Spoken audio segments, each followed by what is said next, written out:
ಒಂದು ಅವರು ಪ್ರಾರಂಭ ಸೌಜನ್ಯಪುರ ಅವರ ಜಸ್ಟಿಸ್ ಫಾರ್ ಸೌಜನ್ಯ ಏನು ವೇದಿಕೆ ಇತ್ತು, ಆ ವೇದಿಕೆಯಿಂದ ಪ್ರಾರಂಭವಾದಂತ ಈ ಮೈಕ್ರೋ ಫೈನಾನ್ಸ್ ಗಳ ಹಾವಳಿಯಿಂದ ಜನರಿಗೆ ಆಗ್ತಕ್ಕಂತ ಒಂದು ಅನ್ಯಾಯವನ್ನ ತಡೆಗಟ್ಟುವ ನಿಟ್ಟಿನಲ್ಲಿ ಅವತ್ತಿನಿಂದಲೂ ಕೂಡ ಹೋರಾಟ ಮಾಡ್ಕೊಂಡು ಬಂದಿದ್ರು. ಇವತ್ತು ಅದು ಫಲ ನೀಡಿದೆ. ನಿನ್ನೆ ಸಚಿವ ಸಂಪುಟ ಸಭೆಯಲ್ಲಿ ಅದರ ವಿಚಾರವಾಗಿ ಒಂದು ಸ್ಪಷ್ಟ ನಿರ್ಧಾರಕ್ಕೆ ಕೂಡ ಇವತ್ತು ರಾಜ್ಯ ಸರ್ಕಾರ ಬಂದಿಲ್ಲ. ನಿನ್ನೆ ಆದೇಶವನ್ನು ಅವರು ಹೊರಡಿಸಿಲ್ಲ, ಸುಗ್ರೀವಾಜ್ಞೆ ಆದೇಶವನ್ನು ಹೊರಡಿಸಿಲ್ಲ. ಮತ್ತೆ ಅಧಿಕಾರಿಗಳಿಗೆ ಮತ್ತೆ ಸಂಬಂಧಪಟ್ಟ ಮಂತ್ರಿಗಳಿಗೆ ಹೇಳಿದ್ದಾರೆ, ಇವತ್ತು ಕೂಲಂಕುಷವಾಗಿ ಮತ್ತೆ ಮಾಡಿಕೊಂಡು ಬನ್ನಿ ಇವತ್ತು ರಾತ್ರಿಗೆ ಸುಗ್ರೀವಾಜ್ಞೆ ಹೊರಡಿಸೋಣ ಸಾಯಂಕಾಲ ಅಂತ ಹೇಳಿದ್ದಾರೆ. ಇವತ್ತು ರಾಜ್ಯದಲ್ಲಿ ಸುಮಾರು ಸಾವು ನೋವುಗಳಾಗಿದೆ. ಸುಮಾರು 35ರಿಂದ 40 FIR ಗಳಾಗಿದೆ, NCR ಗಳಾಗಿದೆ. ಯಾವುದರಿಂದ? ಮೈಕ್ರೋ ಫೈನಾನ್ಸ್ ಯಾವುದು, ಮೂಲ ಯಾವುದು ಅಂತ ಹುಡುಕ್ತಾ ಹೋದ್ರೆ ನಾವು SKDRP ಧರ್ಮಸ್ಥಳ ಇವರೇ ಮೂಲ. ಇದಕ್ಕೆ ಮೂಲ ಪಿತಾಮಹರು ಧರ್ಮಸ್ಥಳ SKDRP ಅವರು. ಏನು ಈ ವೀರೇಂದ್ರ ಜೈನ್ ಅಂತ ಏನಿದ್ದಾರೆ ಇವರೇ ಮೂಲ.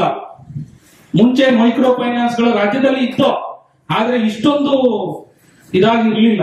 ಏನು ಈ ವಾರದ ಬಡ್ಡಿಯನ್ನ ತಿನ್ನುವಂತಹ ಒಂದು ಇದನ್ನ ಇವರು ಮಾಡ್ಕೊಂಡು ಬಂದ್ರು. SKDRP ಧರ್ಮಸ್ಥಳ ಸಂಘದವರು ವ್ಯವಸ್ಥಿತವಾಗಿ ಮಾಡ್ಕೊಂಡು ಬಂದು ಇದನ್ನ ಸೃಷ್ಟಿ ಮಾಡಿ ಇವತ್ತು ಸಾವು ನೋವುಗಳನ್ನ ಯಾವ ಮಟ್ಟದಲ್ಲಿ ಮಾಡ್ತಾ ಇದ್ದಾರೆ ಅಂತ ಅಂದ್ರೆ ಮೈಕ್ರೋ ಮಹಿಳೆ ನೆನ್ನೆ ನೋಡಿದೆ ನಾವು, ಸ್ಮಶಾನದಲ್ಲಿ ಮಗುನ ಕರ್ಕೊಂಡು ಹೋಗಿ ಕೂತ್ಕೋತದೆ. ನಿನ್ನ ಮಗಳನ್ನ ಹಣ ಇಟ್ಟು ನಿನ್ನ ಮಗಳನ್ನ ದಂಧೆಗೆ ಕಳಿಸಿ ಹಣವನ್ನ ಕಟ್ಟಿ ಅಂತ ಮೈಕ್ರೋ ಫೈನಾನ್ಸ್ ನವರು ಹೇಳ್ತಾರಂತೆ ಮನೆಗೆ ಬಂದು. ಹಾಗಾಗಿ ಇವತ್ತು ಕೂಡ ಬೈಲಹೊಂಗಲದಲ್ಲಿ ಒಂದು ಸಾವಾಗಿದೆ. ನಿಜವಾಗ್ಲೂ ಇವತ್ತು ಕೂಡ ಈ ಮೈಕ್ರೋ ಫೈನಾನ್ಸ್ ನವರ ಕಾಟದಿಂದ ಬೆಳಗ್ಗೆ ಬೈಲಹೊಂಗಲದಲ್ಲಿ ಸಾವಾಗಿದೆ. ಇವ್ರದ್ದು ಉದ್ಯಮ ಇರೋದು SKDRP ಅವ್ರದ್ದು ಸಾವಿರಾರು ಕೋಟಿ ಅಕ್ರಮವಾಗಿ ಅನ್ಯಾಯವಾಗಿ ಯಾವುದೇ RBI ಲೈಸೆನ್ಸ್ ಇಲ್ಲದೆ RBI ಗಳ ಗೈಡ್ ಲೈನ್ಸ್ ಇಲ್ಲದೆ ಅಕ್ರಮವಾಗಿ ಬಡ್ಡಿ ವ್ಯವಹಾರವನ್ನ ಏನು ಮಾಡ್ತಾ ಇದ್ದಾರೆ ಇವರು, ವಾರದ ಬಡ್ಡಿ ವ್ಯವಹಾರವನ್ನ. ಇವತ್ತು ಸುಮಾರು ಸಾವು ನೋವುಗಳಿದೆ. ಕಠಿಣವಾದ ಸುಗ್ರೀವಾಜ್ಞೆಯನ್ನು ಮಾಡಬೇಕು ಅಂತ ನಾನು ಆಗ್ರಹ ಪಡಿಸ್ತಾ ಇದ್ದೀನಿ. ರಾತ್ರಿ ಮಾಡ್ತೀವಿ ನಾಳೆ ಮಾಡ್ತೀವಿ ಅಂತ ಕೂತ್ಕೊಂಡ್ರೆ ನಿಜವಾಗ್ಲೂ ಮತ್ತೆ ಸಾವು ನೋವುಗಳು ಜಾಸ್ತಿ ಆಗ್ತದೆ, ಅಪಾರವಾದ ನಷ್ಟ ಆಗ್ತದೆ. ಆ ನಷ್ಟಕ್ಕೆ ಆ ಸಾವು ನೋವುಗಳಿಗೆ ಖಂಡಿತ ನಮ್ಮ ಸಿದ್ದರಾಮಯ್ಯನವರ ನೇತೃತ್ವ ಸರ್ಕಾರ ನೇರ ಕಾರಣ ಆಗ್ತದೆ. ಮೈಕ್ರೋ ಫೈನಾನ್ಸ್ ಅಲ್ಲಿ ಧರ್ಮಸ್ಥಳದ ಹೆಸರು ಯಾಕೆ ಹೇಳ್ತೀರಿ ಅಂತ ವೆರಿ ಟ್ರೂ. ಭಯೋತ್ಪಾದನೆ ವಿಷಯ ಮಾತಾಡ್ಬೇಕಾದ್ರೆ ನೀವು ಬಿನ್ ಲ್ಯಾಡನ್ ವಿಷಯ ಹೆಸರು ಎತ್ತದೆ ನೀವು ಮಾತಾಡ್ಬೇಡಿ ಅಂತ ಹೇಳಿದ್ರೆ ಅದಕ್ಕೆ ಅರ್ಥ ಇರುವುದಿಲ್ಲ. ನಾವೆಲ್ಲರೂ ಧರ್ಮಸ್ಥಳದ ಶ್ರೀ ಕ್ಷೇತ್ರ ಧರ್ಮಸ್ಥಳದ ಭಕ್ತರು. ನಾವು ಹೋಗಬಾರ್ದು ಅನ್ನೋದು ರೂಲ್ಸ್. ನಾವೊಂದು ರೂಲ್ಸ್ ಮಾಡ್ಕೋತೇನೆ, ರೆಡ್ ಸಿಗ್ನಲ್ ಬಿದ್ದಾಗ್ಲೇನೆ ನಾನು ಹೋಗ್ತೀನಿ ಅಂತ ಹೇಳಿ. ಸರಿನಾ? ಇದು ಅದನ್ನ SKDRP ಅವ್ರು ಮಾಡ್ಕೊಂಡಿದ್ದಾರೆ. ಶೃಂಗೇರಿಯಲ್ಲಿ ಶ್ರೀದೇವಿ ಅಂತ ಸುಸೈಡ್ ಮಾಡ್ಕೊಂಡು SKDRP ಹೆಸರಿನಲ್ಲಿ FIR ಆಗಿದೆ. ಸುಮ್ನೆ ನಾನು ಕಪೋಲ ಕಲ್ಪಿತ ಹೇಳ್ತಾ ಇಲ್ಲ. ಸುಟ್ಕೊಂಡು ಸತ್ತಿದ್ದಾರೆ. ಸಾಯಬೇಕಾದ್ರೆ ಇವ್ರು ಧರ್ಮಸ್ಥಳ ಸಂಘದವರು ಒಂದು ಕಿರುಕುಳ ಕೊಟ್ಟಿದ್ದಕ್ಕೆ ನಾನು ಸುಟ್ಕೊಂಡೆ ಅಂತ ಹೇಳಿ ವಿಡಿಯೋ ಇದೆ ನಮ್ಮ ಹತ್ರ ರಿಲೀಸ್ ಮಾಡಿದ್ವಿ. There are number of incidents. ಅದಕ್ಕೆ ನಾವು ಹೇಳ್ತಾ ಇರೋದು, ಇವ್ರ ಮೇಲೆ ಕ್ರಮ ಕೈಗೊಳ್ಳದೆ ಹೋದ್ರೆ, ಇಡೀ ಈ ಒಂದು ಬೇರ್ ಸಮೇತ ಕಿತ್ತು ಹಾಕದೆ ಹೋದ್ರೆ, ಬರೀ ನಾವು ಒಂದಿಷ್ಟೇನೋ ಇದು ಮಾಡ್ತೀವಿ, ತೇಪೆ ಹೆಚ್ಚು ಕೆಲಸ ಮಾಡ್ತೀವಿ. ಸರ್ಕಾರ ತಗೊಂಡಂತ ನಿರ್ಣಯ ಒಳ್ಳೇದು, ನಾವು ಅದನ್ನ ವೆಲ್ಕಮ್ ಮಾಡ್ತೀವಿ. ಆದ್ರೆ ಅದನ್ನ ಇಂಪ್ಲಿಮೆಂಟೇಷನ್ ಮಾಡ್ಬೇಕಾದ್ರೆ ಈ NRL ಸ್ಕ್ಯಾಂಡಲ್ ಬಗ್ಗೆ ಕೂಡ ಮಾತಾಡಬೇಕು. ವಾರದ ಬಡ್ಡಿ ಯಾಕೆ ತಗೋತಾರೆ ಅದ್ರ ಬಗ್ಗೆ ಕೂಡ ಅವ್ರ ಮೇಲೆ ಕ್ರಮ ಕೈಗೊಳ್ಳಬೇಕು. ಆ ನಂತರ DG and IGP ಅವರು 2024 ನವೆಂಬರ್ನಲ್ಲಿನೇ SKDRP ಅಗೇನ್ಸ್ಟ್ ಅವರು ಆದೇಶ ಮಾಡಿದ್ದಾರೆ ಸರ್. ಇದುವರೆಗೆ 37 NCR against SKDRP. Veerendra Heggade ಅವರ ಹೆಸರನ್ನ ಒಳಗೊಂಡ 2 NCR ಗಳಾಗಿದೆ, ಒಂದು ಕುಂದಾಪುರದಲ್ಲಿ, ಇನ್ನೊಂದು ಮಂಗಳೂರಿನ ಕಡಬ ಸ್ಟೇಷನ್ ಅಲ್ಲಿ.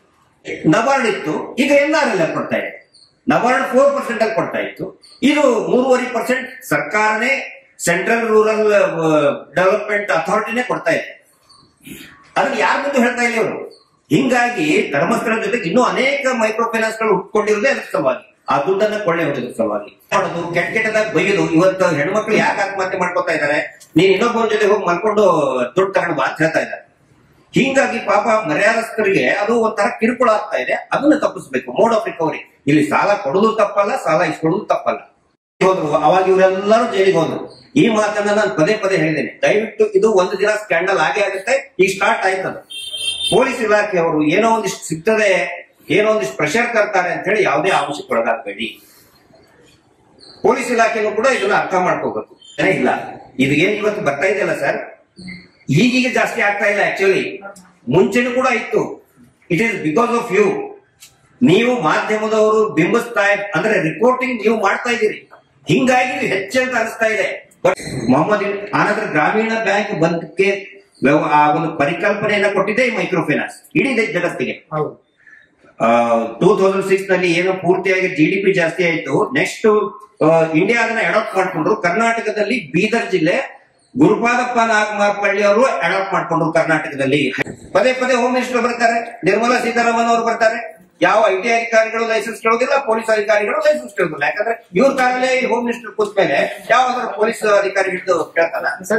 ಧರ್ಮಸ್ಥಳದ ಹಣಕಾಸು ಸಂಸ್ಥೆಯಿಂದ ಸೇರಿದಂತೆ. ಹೌದು, ಅದನ್ನು ಸೇರಿಸಿದಂತೆ ಎಲ್ಲರಿಗೂ ಕೂಡ ಶಿಕ್ಷೆ ಆಗಬೇಕು, ಅವರನ್ನ ಕಾನೂನು ಕ್ರಮಕ್ಕೆ ಜರುಗಿಸಬೇಕು. ಆನಂತರ ಜನರು ಕೂಡ ಜಾಗೃತರಾಗಬೇಕು. ದಯವಿಟ್ಟು ಸಾವಿಗೆ ಶರಣಾಗಬೇಡಿ, ನಿಮ್ಮ ಜೊತೆಗೆ ನಾವಿದೀವಿ. ಸೌಜನ್ಯ ಹೋರಾಟಗಾರಿದ್ದಾರೆ, ಕಾನೂನು ವ್ಯವಸ್ಥೆ ಇದೆ. ಅಗ್ರಿಕಲ್ಚರ್ ಅನ್ನೋದೇನು, ನೀವು ಪ್ರತಿ ಹಳ್ಳಿ ಏನಪ್ಪ ಅಂದ್ರೆ ಮೈಕ್ರೋ ಫೈನಾನ್ಸ್ ಒಳಗೆ ಎಲ್ಲರೂ ಸೇರಿ 30% ಲೋನ್ ಕೊಟ್ರೆ 70% ಕೊಟ್ರೆ SKDRDP ಧರ್ಮಸ್ಥಳ ಗ್ರಾಮಾಭಿವೃದ್ಧಿ ಸಂಘನೇ. ದೊಡ್ಡ ಸ್ಕ್ಯಾಂಡಲ್. LIC ಬಾಂಡ್ಗಳು ಯಾರಿಗೂ ವರ್ಕ್ ಆಗ್ತಾ ಇಲ್ಲ. ಸಾವಿರಾರು ಕೋಟಿ ರೂಪಾಯಿ LIC ಬಾಂಡ್ ಕೊಟ್ಟಿದ್ದಾರೆ. ಒಬ್ಬೊಬ್ಬರಿಗೆ 3-4 LIC ಕೊಟ್ಟಿದ್ದಾರೆ. ಯಾವ ವರ್ಕೇ ಆಗ್ತಾ ಇಲ್ಲ. ದೇವರ ಹೆಸರನ್ನ, ಧಾರ್ಮಿಕ ದೇವರ ಹೆಸರನ್ನ ಇಟ್ಟು ದುಡ್ಡು ಬಡ್ಡಿ ವಸೂಲಿ ಮಾಡುದು ಆಸ್ ಪರ್ ಸೆಕ್ಷನ್ 354 ಭಾರತೀಯ ನ್ಯಾಯ ಸಂಹಿತೆ ಪ್ರಕಾರ it is an offence. Spiritual threatening ಅಂತ ಕರೀತಾರೆ ಅದಕ್ಕೆ. ಸ್ಪಿರಿಚುವಲ್ ಥ್ರೆಟನಿಂಗ್ ಪ್ರಕಾರ ದೇವ್ರನ್ನ ಮಂಜುನಾಥ ಸ್ವಾಮಿ ಇರ್ಬೋದು, ಗಣಪತಿ ಇರ್ಬೋದು, ಒಂದು ಜಿಲ್ಲೆಯಿಂದ 500 ಕೋಟಿ ಸುಮ್ಮನೆ ನೀವು ಲೆಕ್ಕಾಚಾರ ತಗೊಂಡ್ರೆ 28 ಜಿಲ್ಲೆಗೆ ವ್ಯಾಪ್ಸಿರುವಂತ ಈ ಸ್ವಸಹಾಯ ಸಂಘದಲ್ಲಿ ಕ್ಯಾಶ್ ಮುಖಾಂತರ ಇವರು ಏನ್ ಮಾಡ್ತಾ ಇದಾರೆ, ಕಲೆಕ್ಷನ್ ಮಾಡ್ತಾ ಇದಾರೆ. ಕ್ಯಾಶ್ ಮುಖಾಂತರ ಜನರಿಂದ ಅವ್ರಿಗೆ ಹೋಗ್ತಿದೆ ಅಂತಂದ್ರೆ ಸರ್ಕಾರಕ್ಕಂತೂ ವಹಿವಾಟೆ ಗೊತ್ತಾಗ್ತಾ ಇಲ್ಲ. ಇವತ್ತಿನ ಸರ್ಕಾರದ ಸುಂಕದ ಲೆಕ್ಕಾಚಾರದಲ್ಲಿ ಎಷ್ಟೋ ಸಾವಿರಾರು ಕೋಟಿ ಸರ್ಕಾರಕ್ಕೆ ಕ್ಯಾಲ್ಕುಲೇಷನ್ಸ್ ಬಂದಿಲ್ಲ. ವೇದಿಕೆ ರಾಜ್ಯಾಧ್ಯಕ್ಷ ಜೊತೆಗೆ ನಮ್ಮ ಗಿರೀಶ್ ಮಟ್ಟಣ್ಣವರು, ಸಾಮಾಜಿಕ ಹೋರಾಟಗಾರರು, ಆಮೇಲೆ ರೈತ ಸಂಘದ ಮುಖಂಡರು, ಆಮೇಲೆ ನಮ್ಮ ಸಂಘಟನೆಯ ಪದಾಧಿಕಾರಿಗಳು ಎಲ್ಲರೂ ಇದ್ದೀವಿ. ಇವತ್ತು ಈ ಪತ್ರಿಕಾಗೋಷ್ಠಿ ನಡೆಸುವ ಉದ್ದೇಶ ಏನಂತಂದ್ರೆ, ರಾಜ್ಯದಲ್ಲಿ ಇವತ್ತು ತುಂಬಾ ಚರ್ಚೆಗೆ ಬಂದಿರ್ತಕ್ಕಂಥ ವಿಷಯ ಮೈಕ್ರೋ ಫೈನಾನ್ಸ್ಗಳ ವಿಷಯ ಏನು ಇವತ್ತು ಸುದ್ದಿ ಮಾಡಿದೆ. ಗ್ರಾಮೀಣ ಪ್ರದೇಶಗಳಲ್ಲಿ ಆಗ್ಬೋದು ಅಥವಾ ಒಟ್ಟಾರೆ ಕರ್ನಾಟಕದಲ್ಲಿ ಆಗ್ಬೋದು ಅಕ್ರಮ ಬಡ್ಡಿ ದಂಧೆ ನಡೀತಾ ಇದೆ. ಆ ಬಡ್ಡಿ ದಂಧೆಯನ್ನು ನಿಲ್ಲಿಸುವಂತೆ ಅಥವಾ ಅದರಿಂದ ಆಗ್ತಕ್ಕಂಥ ಅನಾಹುತಗಳು, ಪ್ರಾಣಹಾನಿಗಳು ಆಗ್ತಾ ಇದ್ದಾವೆ. ಅವೆಲ್ಲ ಕೂಡ ತಡೆಗಟ್ಟುವ ನಿಟ್ಟಿನಲ್ಲಿ ಇವತ್ತು ನಮ್ಮ ಸಂಘಟನೆ ಜೊತೆಗೆ ನಾವು ಮೊದಲಿಂದ ಸೌಜನ್ಯ ಪರ ಹೋರಾಟಗಾರರ ವೇದಿಕೆಯಲ್ಲಿ ನಮ್ಮ ಸಂಘಟನೆ ಬೆಂಬಲವಾಗಿ ನಿಂತಿದ್ದು. ಇವತ್ತು ಒಂದು ಅವರು ಪ್ರಾರಂಭ ಸೌಜನ್ಯ ಪರ ಅವರ ಜಸ್ಟಿಸ್ ಫಾರ್ ಸೌಜನ್ಯ ಏನು ವೇದಿಕೆ ಇತ್ತು, ಆ ವೇದಿಕೆಯಿಂದ ಪ್ರಾರಂಭವಾದಂತ ಈ ಮೈಕ್ರೋ ಫೈನಾನ್ಸ್ಗಳ ಹಾವಳಿಯಿಂದ ಜನರಿಗೆ ಆಗ್ತಕ್ಕಂಥ ಒಂದು ಅನ್ಯಾಯವನ್ನ ತಡೆಗಟ್ಟುವ ನಿಟ್ಟಿನಲ್ಲಿ ಅವತ್ತಿನಿಂದ ಕೂಡ ಹೋರಾಟ ಮಾಡ್ಕೊಂಡು ಬಂದಿದ್ರು. ಇವತ್ತು ಅದು ಫಲ ನೀಡಿದೆ. ಈ ವಿಚಾರ ಸರ್ಕಾರದ ಗಮನದಲ್ಲಿದೆ. ಈ ವಿಚಾರವಾಗಿ ಸರ್ಕಾರ ತುಂಬಾ ಕಟ್ಟುನಿಟ್ಟಾದ ನಿರ್ಧಾರಗಳನ್ನ ತೆಗೆದುಕೋಬೇಕು. ಬಡವರಿಗೆ ಆಗ್ತಕ್ಕಂಥ ಅನ್ಯಾಯಗಳನ್ನ ಅಥವಾ ಅಕ್ರಮಗಳನ್ನ ತಡೆ ಹಿಡಿಬೇಕು ಅನ್ನೋ ನಿಟ್ಟಿನಲ್ಲಿ ಇವತ್ತು ನಾವು ಸರ್ಕಾರದ ಎಲ್ಲ ಪ್ರತಿನಿಧಿಗಳಿಗೆ ಮನವಿ ಪತ್ರವನ್ನು ಸಲ್ಲಿಸ್ತಾ ಇದ್ದೀವಿ. ಆಗಿರ್ತಕ್ಕಂಥ ಆಗ್ಬೇಕಾದಂತ ಅನಾಹುತಗಳನ್ನು ತಡೆಯುವಂತೆ ನಾವು ಸಾಮಾಜಿಕ ಹೋರಾಟಗಾರರು ಜೊತೆಗೆ ಸೌಜನ್ಯ ಪರ ಹೋರಾಟಗಾರರ ವೇದಿಕೆ ವತಿಯಿಂದ ಇವತ್ತು ಸರ್ಕಾರಕ್ಕೆ ಮನವಿ ಪತ್ರ ಸಲ್ಲಿಸ್ತಾ ಇದ್ದೀವಿ. ಈ ಕುರಿತು ನಮ್ಮ ಸಾಮಾಜಿಕ ಹೋರಾಟಗಾರರು ಸೌಜನ್ಯ ಪರ ಹೋರಾಟದ ವೇದಿಕೆಯ ಮುಖ್ಯಸ್ಥರು ಆದಂತ ಈಗ ನಮ್ಮ ಸಂಘಟನೆಯ ಉಪಾಧ್ಯಕ್ಷರು ಮಾತಾಡ್ತಾರೆ. ಆತ್ಮೀಯ ಮಾಧ್ಯಮ ಮಿತ್ರರಿಗೆ ನಾನು ಆತ್ಮೀಯವಾದ ಸ್ವಾಗತವನ್ನು ಹೇಳಿ ವಂದನೆಗಳನ್ನು ಕೂಡ ಹೇಳ್ತಾ, ಇವಾಗ ನಮ್ಮ ರಾಜ್ಯಾಧ್ಯಕ್ಷರು ಹೇಳಿದ್ರು ಮಾಧ್ಯಮಗೋಷ್ಠಿಯನ್ನ ನಾವೇನ್ ಮಾಡ್ತಾ ಇದೀವಿ, ಯಾವ ಉದ್ದೇಶಕ್ಕೆ ಮಾಡ್ತಾ ಇದೀವಿ ಅಂತ. ವಿಚಾರ ಇಷ್ಟೇ, ಇವತ್ತೇನು ರಾಜ್ಯ ಸರ್ಕಾರ ಒಂದು ಈ ಮೈಕ್ರೋ ಫೈನಾನ್ಸ್ ಗಳ ವಿರುದ್ಧವಾಗಿ ಸುಗ್ರೀವಾಜ್ಞೆಯನ್ನ ಮಾಡಬೇಕು ಅಂತ ಹೇಳಿ ಹೊರಟಿದೆ. ನಿನ್ನೆ ಸಚಿವ ಸಂಪುಟ ಸಭೆಯಲ್ಲಿ ಅದರ ವಿಚಾರವಾಗಿ ಒಂದು ಸ್ಪಷ್ಟ ನಿರ್ಧಾರಕ್ಕೆ ಕೂಡ ಇವತ್ತು ರಾಜ್ಯ ಸರ್ಕಾರ ಬಂದಿಲ್ಲ. ನಿನ್ನೆ ಆದೇಶವನ್ನು ಅವರು ಹೊರಡಿಸಿಲ್ಲ, ಸುಗ್ರೀವಾಜ್ಞೆಗೆ ಆದೇಶವನ್ನು ಹೊರಡಿಸಿಲ್ಲ. ಮತ್ತೆ ಅಧಿಕಾರಿಗಳಿಗೆ ಮತ್ತೆ ಸಂಬಂಧಪಟ್ಟ ಮಂತ್ರಿಗಳಿಗೆ ಹೇಳಿದ್ದಾರೆ, ಇವತ್ತು ಕೂಲಂಕುಷವಾಗಿ ಮತ್ತೆ ಮಾಡಿಕೊಂಡು ಬನ್ನಿ ಇವತ್ತು ರಾತ್ರಿಗೆ ಏನೋ ಸುಗ್ರೀವಾಜ್ಞೆ ಹೊರಡಿಸೋಣ ಸಾಯಂಕಾಲ ಅಂತ ಹೇಳಿದ್ದಾರೆ. ವಿಚಾರ ಇಷ್ಟೇ, ಯಾರು ಕೂಡ ಅನ್ಯತಾ ತಪ್ಪನ್ನು ಭಾವಿಸಬಾರದು. ಇವತ್ತು ರಾಜ್ಯದಲ್ಲಿ ಸುಮಾರು ಸಾವು ನೋವುಗಳಾಗಿದೆ. ಸುಮಾರು 35ರಿಂದ 40 FIRಗಳಾಗಿದೆ, NCRಗಳಾಗಿದೆ. ಯಾವುದರಿಂದ? ಮೈಕ್ರೋ ಫೈನಾನ್ಸ್ ಯಾವುದು, ಮೂಲ ಯಾವುದು ಅಂತ ಹುಡುಕ್ತಾ ಹೋದ್ರೆ ನಾವು SKDRP ಧರ್ಮಸ್ಥಳ ಇವರೇ ಮೂಲ. ಇದಕ್ಕೆ ಮೂಲ ಪಿತಾಮಹರು ಧರ್ಮಸ್ಥಳ SKDRP ಅವರು. ಏನು ಈ ವೀರೇಂದ್ರ ಜೈನ್ ಅಂತ ಏನಿದ್ದಾರೆ ಇವರೇ ಮೂಲ. ಮುಂಚೆ ಮೈಕ್ರೋ ಫೈನಾನ್ಸ್ ಗಳು ರಾಜ್ಯದಲ್ಲಿ ಇತ್ತು, ಆದ್ರೆ ಇಷ್ಟೊಂದು ಇದಾಗಿರ್ಲಿಲ್ಲ. ಏನು ಈ ವಾರದ ಬಡ್ಡಿಯನ್ನ ತಿನ್ನುವಂತಹ ಒಂದು ಇದನ್ನ ಇವರು ಮಾಡ್ಕೊಂಡು ಬಂದ್ರು. SKDRP ಧರ್ಮಸ್ಥಳ ಸಂಘದವರು ವ್ಯವಸ್ಥಿತವಾಗಿ ಮಾಡ್ಕೊಂಡು ಬಂದು ಇದನ್ನ ಸೃಷ್ಟಿ ಮಾಡಿ ಇವತ್ತು ಸಾವು ನೋವುಗಳನ್ನ ಯಾವ ಮಟ್ಟದಲ್ಲಿ ಮಾಡ್ತಾ ಇದ್ದಾರೆ ಅಂತ ಅಂದ್ರೆ ಮೈಕ್ರೋ ಮಹಿಳೆ ನೆನ್ನೆ ನೋಡಿದೆ ನಾವು, ಸ್ಮಶಾನದಲ್ಲಿ ಮಗುನ ಕರ್ಕೊಂಡು ಹೋಗಿ ಕೂತ್ಕೋತದೆ. ನಿನ್ನ ಮಗಳನ್ನ ಹಣ ಇಟ್ಟು ನಿನ್ನ ಮಗಳನ್ನ ದಂಧೆಗೆ ಕಳಿಸಿ ಹಣವನ್ನ ಕಟ್ಟಿ ಅಂತ ಮೈಕ್ರೋ ಫೈನಾನ್ಸ್ ನವರು ಹೇಳ್ತಾರಂತೆ ಮನೆಗೆ ಬಂದು. ಹಾಗಾಗಿ ಇವತ್ತು ಕೂಡ ಬೈಲಹೊಂಗಲದಲ್ಲಿ ಒಂದು ಸಾವಾಗಿದೆ. ನಿಜವಾಗ್ಲೂ ಇವತ್ತು ಕೂಡ ಈ ಮೈಕ್ರೋ ಫೈನಾನ್ಸ್ ನವರ ಕಾಟದಿಂದ ಬೆಳಗ್ಗೆ ಬೈಲಹೊಂಗಲದಲ್ಲಿ ಸಾವಾಗಿದೆ. ಆ ಉದ್ದೇಶಕ್ಕಾಗಿ ಒಂದು ಕಠಿಣವಾದ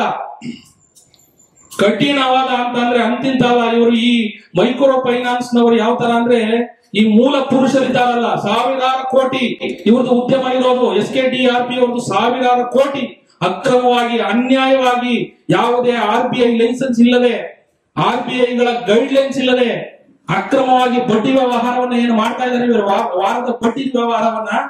ನಾನು ರಾಜ್ಯ ಸರ್ಕಾರಕ್ಕೆ ನಾವು ಆಗ್ರಹ ಮಾಡೋದಿಷ್ಟೇ, ದಯವಿಟ್ಟು ಮಾನ್ಯ ಮುಖ್ಯಮಂತ್ರಿಗಳಿಗೆ ನಾವು ಆಗ್ರಹವನ್ನು ಮಾಡೋದಿಷ್ಟೇ ನಮ್ಮ ವೇದಿಕೆಯ ವತಿಯಿಂದ.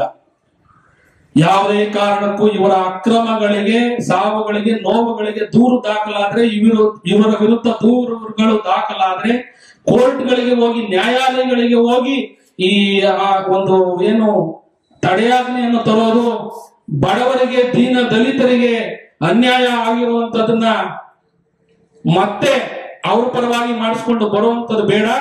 ಕಠಿಣವಾದ ಒಂದು ಸುಗ್ರೀವಾಜ್ಞೆಯನ್ನು ಮಾಡಿ, ನಿಜವಾಗ್ಲೂ ಈ ಮೂಲಕ ನಾನು ಹೇಳ್ತೀನಿ, ರಾಜ್ಯ ಸರ್ಕಾರಕ್ಕೆ ಏನಾದ್ರೂ ಬದ್ಧತೆ ಇದ್ರೆ, ಇವತ್ತು ಸುಮಾರು ಸಾವು ನೋವುಗಳಿದೆ, ಕಠಿಣವಾದ ಸುಗ್ರೀವಾಜ್ಞೆಯನ್ನು ಮಾಡಬೇಕು ಅಂತ ನಾನು ಆಗ್ರಹ ಪಡಿಸ್ತಾ ಇದ್ದೀನಿ. ಮತ್ತೆ ಇನ್ನೊಂದು ವಿಚಾರ ಏನಪ್ಪಾ ಅಂತ ಅಂದ್ರೆ, ಇವು ಮೀನಾಮೇಷ ಎಣಿಸ್ಕೊಂಡು ಏನಾದ್ರು ರಾಜ್ಯ ಸರ್ಕಾರ ಕೂತ್ರೆ ನಾವು ರಾತ್ರಿ ಮಾಡ್ತೀವಿ, ನಾಳೆ ಮಾಡ್ತೀವಿ ಅಂತ ಕೂತ್ಕೊಂಡ್ರೆ ನಿಜವಾಗ್ಲೂ ಮತ್ತೆ ಸಾವು ನೋವುಗಳು ಜಾಸ್ತಿ ಆಗ್ತದೆ, ಅಪಾರವಾದ ನಷ್ಟ ಆಗ್ತದೆ. ಆ ನಷ್ಟಕ್ಕೆ, ಆ ಸಾವು ನೋವುಗಳಿಗೆ ಖಂಡಿತ ನಮ್ಮ ಸಿದ್ದರಾಮಯ್ಯನವರ ನೇತೃತ್ವ ಸರ್ಕಾರ ನೇರ ಕಾರಣ ಆಗ್ತದೆ. ಆದಷ್ಟು ಬೇಗ ಕಠಿಣವಾದ ಸುಗ್ರೀವಾಜ್ಞೆಯನ್ನು ಮಾಡಬೇಕು ಅಂತ ಹೇಳಿ ನನ್ನ ಮಾತುಗಳನ್ನು ಮುಗಿಸ್ತೀನಿ. ಅವ್ರಿಗೆ ಯಾವ ರೀತಿ ಅವರಿಗೆ ರಿಕ್ರೂಟ್ಮೆಂಟ್ ಆಗಲಿ, ಪನಿಷ್ಮೆಂಟ್ ಯಾರು ಸಿಗೋದು ಸಾಧ್ಯ? ಈಗ ಬೆಳಿಗ್ಗೆ ಬೈಲಹೊಂಗಲದ ಏನು ಸುಗ್ರೀವಾಜ್ಞೆಯನ್ನು ನಾವು ಮಾಡ್ತೀವಿ ಅಂತ ಮಾನ್ಯ ಮುಖ್ಯಮಂತ್ರಿಗಳು ಸ್ವತಃ ಹೇಳಿದ್ಮೇಲೂ ಕೂಡ ಈ ಬಡ್ಡಿಕೋರರ ಬಡ್ಡಿ ದಂಧೆ ನಿಂತಿಲ್ಲ, ಕಿರುಕುಳ ನಿಂತಿಲ್ಲ ರಾಜ್ಯದಲ್ಲಿ. ಇವತ್ತು ಬೆಳಿಗ್ಗೆನೂ ಕೂಡ ಅದು ಸ್ಪಷ್ಟ ಉದಾಹರಣೆ ಸಾವಾಗಿದೆ. ಆದ್ರಿಂದ ನಾನೇನ್ ಹೇಳ್ತೀನಿ ಅಂತಂದ್ರೆ, ಈ ಸಾವು ನೋವುಗಳಿಗೆ ಅವರೇ ಕಾರಣರಾಗ್ತೀರಿ. ಆದಷ್ಟು ಬೇಗ ಕಠಿಣವಾದ ಒಂದು ಸುಗ್ರೀವಾಜ್ಞೆಯನ್ನ ಮಾಡಿದ್ರೆ ಈ ಸಾವು ನೋವುಗಳು ತಪ್ಪಬಹುದು ಅನ್ನೋದು ನಮ್ಮ ಮೂಲ ಉದ್ದೇಶನೇ ಹೊರತು ಇನ್ನೇನು ಇಲ್ಲ ಇದರಲ್ಲಿ. ಸರ್, ಈಗ ಮೈಕ್ರೋ ಫೈನಾನ್ಸ್ ಗಳು ರಿಕವರಿ ಮಾಡ್ತಾ ಇರೋ ರೀತಿ ತುಂಬಾ ಕ್ರೂರವಾಗಿದೆ, ಇದನ್ನೆಲ್ಲ ನಾಗರಿಕ ಸಮಾಜ ಒಪ್ಕೊಳ್ಳುತ್ತೆ.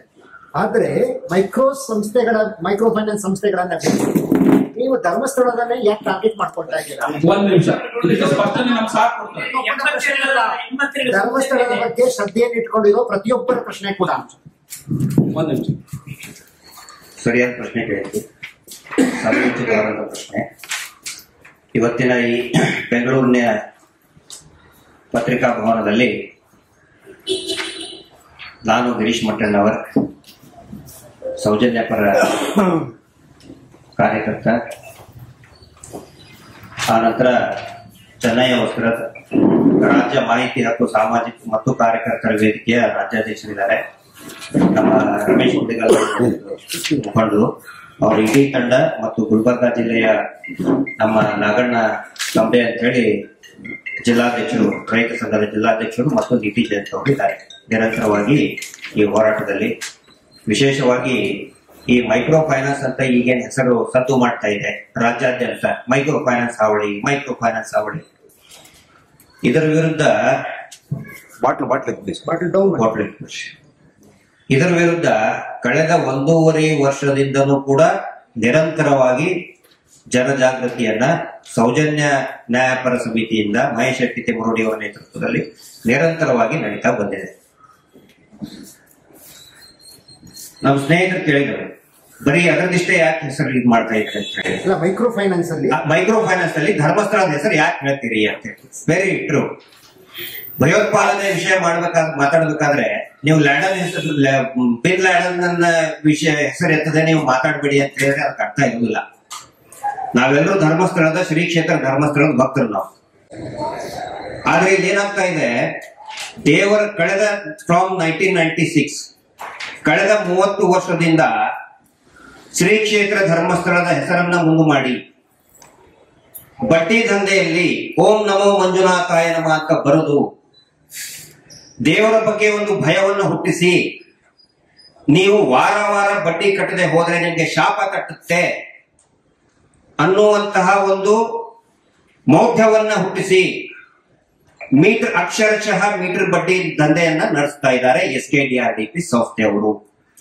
ಇಲ್ಲಿ ಯಾಕೆ ಅದರ ಹೆಸರು ತಗೊಳ್ತಾ ಇದೀವಿ ಅಂತ ಹೇಳಿದ್ರೆ, ಅದರ ಮೂಲ ಎಲ್ಲರಿಗೂ ಕೂಡ ಲೈಸೆನ್ಸ್ ಇಲ್ಲದೇನೆ ಬಡ್ಡಿ ವ್ಯವಹಾರ ಮಾಡಬಹುದು ಅಂತ ಕಲಿಸಿಕೊಟ್ಟಿದ್ದೆ ಅವರು. ಮುಂಚೆ ಕರ್ನಾಟಕದಲ್ಲಿ ಕೋಆಪರೇಟಿವ್ ಸೊಸೈಟಿ ಆಕ್ಟಿವ್ ಆಗಿತ್ತು, ಫೈನಾನ್ಸ್ ಕಾರ್ಪೊರೇಷನ್ಸ್ ಗಳು ಆಕ್ಟಿವ್ ಆಗಿದ್ದು. ಇವತ್ತೆಲ್ಲಿದೆ ಸರ್? ಪೂರ್ತಿ 1 ನಿಮಿಷ ಮುಗಿಸ್ಬಿಡ್ತೇನೆ ಸರ್, ಆ ವಿಷಯಕ್ಕೂ ಬರ್ತೇನೆ. 1 ನಿಮಿಷ, ಒಂದು 5 ನಿಮಿಷ ಕೇಳ್ಬಿಡಿ ಸರ್. ಹೀಗಾಗಿ ಏನಾಯ್ತು, ನಾವು ಲೈಸೆನ್ಸ್ ಇಲ್ಲದೆ ನಡೆಸಬಹುದು ಅಂತ ಹೇಳಿ ಎಷ್ಟೋ ಜನಕ್ಕೆ ಗೊತ್ತಾಯ್ತು. ಇದರಲ್ಲಿ ಇನ್ನೂ ಒಂದು ಸರ್ಕಾರದ ಗಮನಕ್ಕೆ ತಮ್ಮ ಮುಖಾಂತರ ತರ್ತಾ ಇದ್ದೀನಿ. ಬ್ಯಾಂಕ್ಗಳಿಂದಲೂ ಕೂಡ ಅನೇಕ ಲೋಪದೋಷಗಳು, ಕರಪ್ಷನ್ ಆಗ್ತಾ ಇದೆ. ಎಲ್ಲರೂ ಅದನ್ನು ಮರಿತಾ ಇದ್ದಾರೆ. ನಿಯಮಿತವಾಗಿ ಏನ್ ಆಸ್ ಪರ್ RBI ರೂಲ್ಸ್ ತಾವ್ ಹೇಳಿದ್ರಲ್ಲ ಸರ್, 50,000 rupees ವರೆಗೂ ಕೂಡ ಬ್ಯಾಂಕ್ನವರು ವಿದೌಟ್ ಶ್ಯೂರಿಟಿ ಕೊಡಬೇಕು ಅಂತ ಹೇಳಿ RBI ಗೈಡ್ಲೈನ್ಸ್ ಕೊಡ್ತಾ ಇಲ್ಲ. ಬ್ಯಾಂಕಿನವ್ರದ್ದು ತಪ್ಪಿದೆ, ಅದರಲ್ಲಿ ಕರಪ್ಟ್ ಆಗಿದ್ದಾರೆ ಬ್ಯಾಂಕ್ನವರು. ಬ್ಯಾಂಕ್ನವ್ರು ಕೊಟ್ಟರೆ ಹೋಗೋದೇನೆ ಇಲ್ಲ. ಆ ನಂತರ NRLM ಸ್ಕ್ಯಾಂಡಲ್, ದಯವಿಟ್ಟು ನಾನು ಎಲ್ಲಾ ಪತ್ರಕರ್ತರಿಗೆ ವಿನಂತಿ ಮಾಡ್ಕೊತಾ ಇದ್ದೇನೆ, ಇದ್ರ ಬಗ್ಗೆ ಯಾರು ಮಾತಾಡ್ತಾ ಇಲ್ಲ. ನ್ಯಾಷನಲ್ ರೂರಲ್ ಲಿವ್ಲಿಹುಡ್ ಮಿಷನ್ ನಲ್ಲಿ 3.5% ಬಡ್ಡಿ ಕಡಿತ ಅಂತ ದುಡ್ಡು ಕೊಡ್ತಾರೆ. ಬಡ್ಡಿ ಸಹಾಯಧನ ಅಂತ ಹೇಳಿ ಕೇಂದ್ರ ಸರ್ಕಾರನೇ ಕೊಡ್ತದೆ. ಆ ದುಡ್ಡನ್ನ ಹೊಡ್ಕೊಳ್ಳೋದಕ್ಕೆ ಇವತ್ತು ನಾಯಿ ಕೊಡೆಯ ತರ ಇಷ್ಟೊಂದು ಸ್ವಸಹಾಯ ಸಂಘದ ಮುಖಾಂತರ ಫೈನಾನ್ಸ್ ಸಂಘಗಳು, ಮೈಕ್ರೋ ಫೈನಾನ್ಸ್ ಗಳು ಹುಟ್ಟಿದೆ. ಯಾರು ಅದ್ರ ಬಗ್ಗೆ ಮಾತಾಡ್ತಾ ಇಲ್ಲ. ನಾವು ಸರ್ಕಾರದ ಗಮನಕ್ಕೆ ತಗೊಂಡು ಬಂದಿದ್ದೀವಿ. 1 ವರ್ಷದ ಹಿಂದೆನೆ NRLM ಸ್ಕ್ಯಾಂಡಲ್, ನಮ್ಗಿಂತ ಹಿಂದೆ 10 ವರ್ಷಗಳ ಹಿಂದೆ ನಾಗರಿಕ ಸೇವಾ ಟ್ರಸ್ಟ್ ನವರು ಕೂಡ ಗಮನಕ್ಕೆ ತಗೊಂಡು ಬಂದಿದ್ದಾರೆ. ಇವ್ರ ಮೇಲೆ ಕ್ರಿಮಿನಲ್ ರಿಟ್ ಪಿಟಿಷನ್ 2016 ನಲ್ಲಿ ಕ್ರಿಮಿನಲ್ ರಿಟ್ ಪಿಟಿಷನ್ ಫೈಲ್ ಆಗಿದೆ. NRLM ಅಂತ ಹೇಳಿದ್ರೆ ಒಬ್ಬ ವ್ಯಕ್ತಿಗೆ 3.5% ಸರ್ಕಾರ ಕೊಡ್ತಾ ಇದೆ, ಬಟ್ ಫಲಾನುಭವಿಗಳಿಗೆ ಗೊತ್ತೇ ಆಗ್ತಾ ಇಲ್ಲ. ಇವ್ ಏನು ಮೈಕ್ರೋ ಫೈನಾನ್ಸ್ ಅಂತ ನಾವು ಹೇಳ್ತಾ ಇದೀವಿ, ಮತ್ತೆ ಅಲಾಂಗ್ ವಿತ್ SKDRDP ಫಲಾನುಭವಿಗಳಿಗೆ ಅದ್ರ ಬಗ್ಗೆ ಮಾಹಿತಿನೇ ಕೊಡ್ತಾ ಇಲ್ಲ. ಹೀಗಾಗಿ ಆ ದುಡ್ಡನ್ನ ಕೊಳ್ಳೆ ಹೊಡೆಯೋದಕ್ಕೆ ಇವತ್ತು ನಾಯಿ ಕೊಡೆ ತರ ಅನೇಕ ಮೈಕ್ರೋ ಫೈನಾನ್ಸ್ ಗಳು ಹುಟ್ಟಿದಾವೆ. ತಾವ್ ಹೇಳಿದ್ರಿ ಸರ್, ಬರೀ ಎಷ್ಟು 30-40 ಅಲ್ಲ, ಮೋರ್ ದನ್ 100 ಮೈಕ್ರೋ ಫೈನಾನ್ಸ್ ಗಳಿದೆ. ತಾಲೂಕು ಲೆವೆಲ್ ನಲ್ಲಿನೇ ಒಂದಿಷ್ಟಿದಾವೆ, ಜಿಲ್ಲಾ ಮಟ್ಟದಲ್ಲಿ ಆಪರೇಟ್ ಮಾಡುವಂತ ಒಂದಿಷ್ಟಿದೆ. ಗ್ರಾಮಗಳು, ಒಂದೊಂದು ಗ್ರಾಮದಲ್ಲಿ ಈಗ SKDRDP ಧರ್ಮಸ್ಥಳ ಸಂಘಕ್ಕೆ ಕಟ್ಟಕ್ಕಾಗಲ್ಲ ಅಂತ ಹೇಳಿ ಅವ್ರಿಗೆ ಸಾಲ ಕೊಡಕ್ಕೆ ಇನ್ನೊಂದು ಮೈಕ್ರೋ ಫೈನಾನ್ಸ್ ಹುಟ್ಟಿದೆ. 2,000 ರೂಪಾಯಿ ಕೊಡ್ಬೇಕು ಸೋಮವಾರ, ಅವ್ರ ಕಡೆ ಇಲ್ಲ. ಕೊಡ್ಲಿಲ್ಲ ಅಂತಾರೆ, ಮನೆ ತಕ್ಕ ಬಂದು ಜಗಳ ಮಾಡ್ತಾರೆ. ಅದಕ್ಕೆ ಅವ್ರು ಭಯ ಪಟ್ಕೊಂಡು ಅವನಿಗೆ ಆ 2,000 ರೂಪಾಯಿ ಸಾಲ ಕೊಡೋಕೆ ಇನ್ನೊಂದು ಮೈಕ್ರೋ ಫೈನಾನ್ಸ್ ಹುಟ್ಟಿದೆ. ಅವನಿಗೆ ಸಾಯಂಕಾಲ ಆಗುವವರೆಗೆ 500 ರೂಪಾಯಿ ಬಡ್ಡಿ ಕೊಡ್ಬೇಕು. ಒಂದೇ ದಿನಕ್ಕೆ 2,000 ರೂಪಾಯಿ 500 ರೂಪಾಯಿ ಬಡ್ಡಿ ಕೊಡ್ಬೇಕು. ಇದೊಂದು ಅತ್ಯಂತ ವಿಸ್ತೃತವಾದಂತಹ ಜಾಲ ಇದೆ. ಇದರ ಮೂಲ ನಾವು ಯಾಕೆ SKDRDP ಅಂತ ಹೇಳ್ತಾ ಇದೀವಿ ಅಂತ ಹೇಳಿದ್ರೆ, ದಯವಿಟ್ಟು ತಾವು ಕೂಡ ಇನ್ವೆಸ್ಟಿಗೇಟ್ ಮಾಡಿ, ನಿಮಗೆ ಪವರ್ಸ್ ಇದೆ. ಈ ಎಲ್ಲಾ ಮೈಕ್ರೋ ಫೈನಾನ್ಸ್ ಗಳು ತರಬೇತಿ ಕೊಡೋದೇ SKDRDP ಅಂತ ತಮ್ಮ ಗಮನಕ್ಕಿರಲಿ. ಧರ್ಮಸ್ಥಳದ ಹೆಡ್ ಕ್ವಾರ್ಟರ್ ಮತ್ತೆ ಧಾರವಾಡದಲ್ಲಿ ಹೆಡ್ ಕ್ವಾರ್ಟರ್ ಇದೆ SKDRDP ಹೆಡ್ ಕ್ವಾರ್ಟರ್. ಸರ್ ಇವಾಗ ಧರ್ಮಸ್ಥಳ ಸಂಘದವರು ಸಾಲ ಕೊಡಕ್ಕಿಂತ ಮುಂಚೆ ರೂಲ್ಸ್ ಅಂಡ್ ರೆಗ್ಯುಲೇಷನ್ ಹೇಳ್ತಾರೆ, ಕರೆಕ್ಟ್ ಅಲ್ವಾ?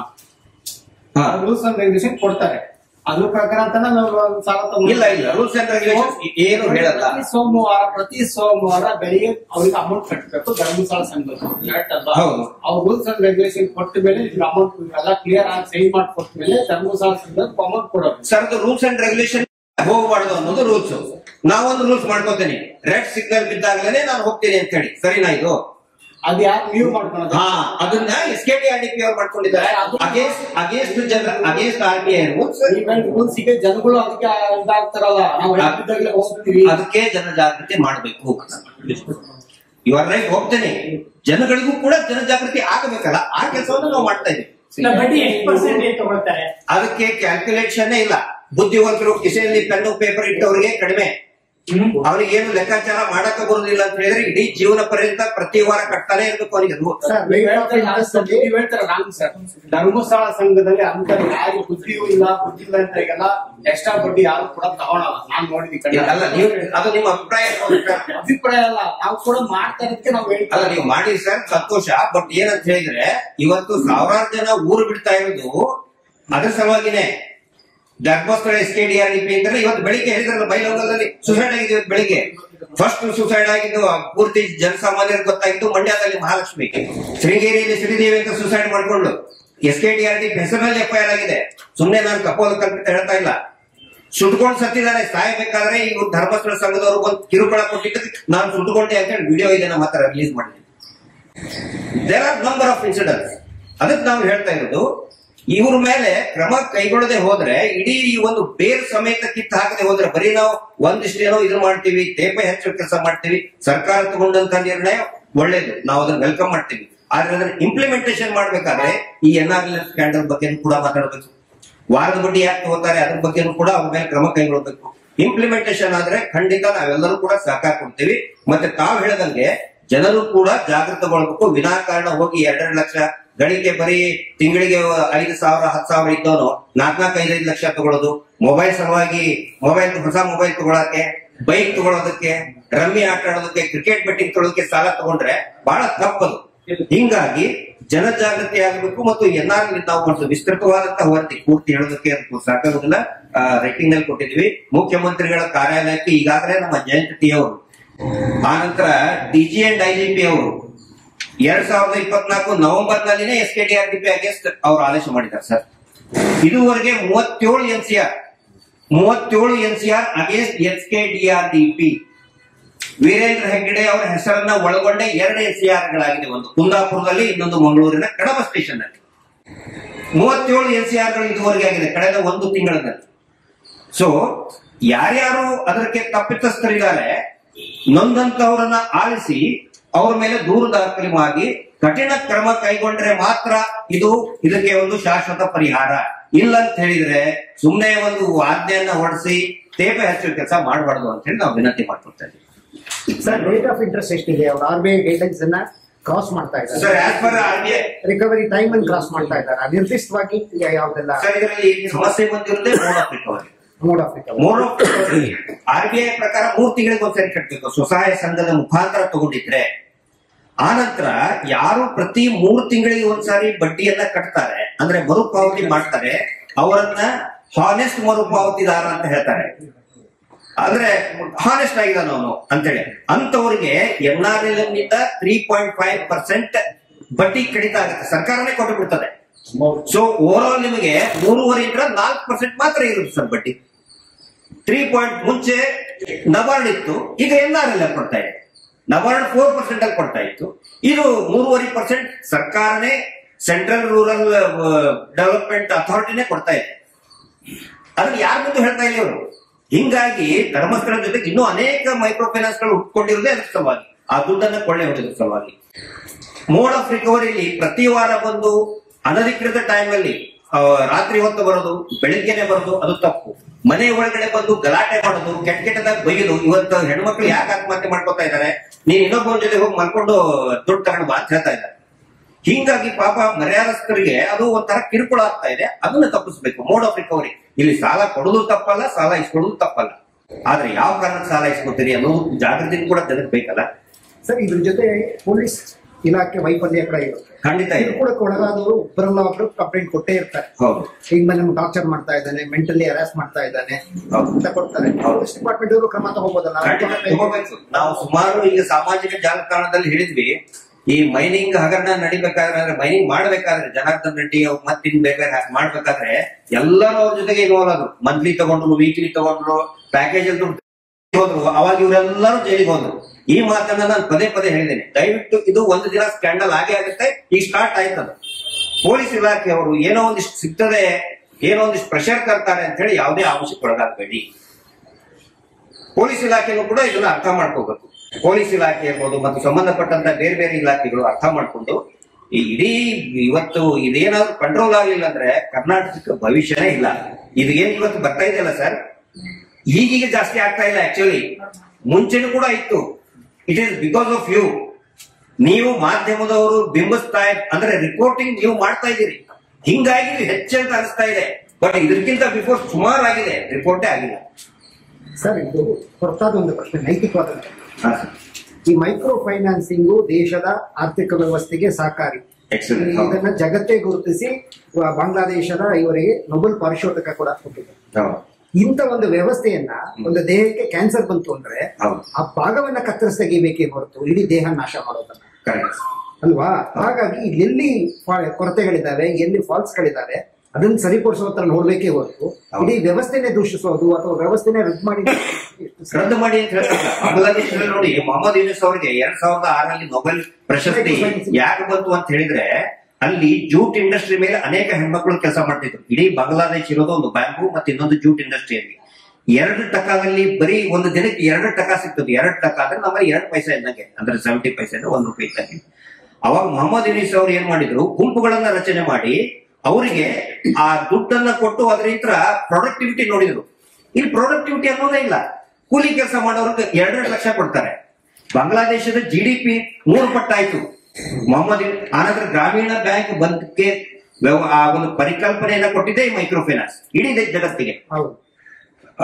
2006 ನಲ್ಲಿ ಏನು ಪೂರ್ತಿಯಾಗಿ GDP ಜಾಸ್ತಿ ಆಯ್ತು. ನೆಕ್ಸ್ಟ್ ಇಂಡಿಯಾ ಅದನ್ನ ಅಡಾಪ್ಟ್ ಮಾಡ್ಕೊಂಡ್ರು. ಕರ್ನಾಟಕದಲ್ಲಿ ಬೀದರ್ ಜಿಲ್ಲೆ ಗುರುಪಾದಪ್ಪ ನಾಗಮಾರ್ಪಳ್ಳಿ ಅವರು ಅಡಾಪ್ಟ್ ಮಾಡ್ಕೊಂಡ್ರು. ಕರ್ನಾಟಕದಲ್ಲಿ ಹೈನುಗಾರಿಕೆಯಲ್ಲಿ ಈ ಮೈಕ್ರೋ ಫೈನಾನ್ಸ್ ನ ಅಡಾಪ್ಟ್ ಮಾಡ್ಕೊಂಡ್ರು.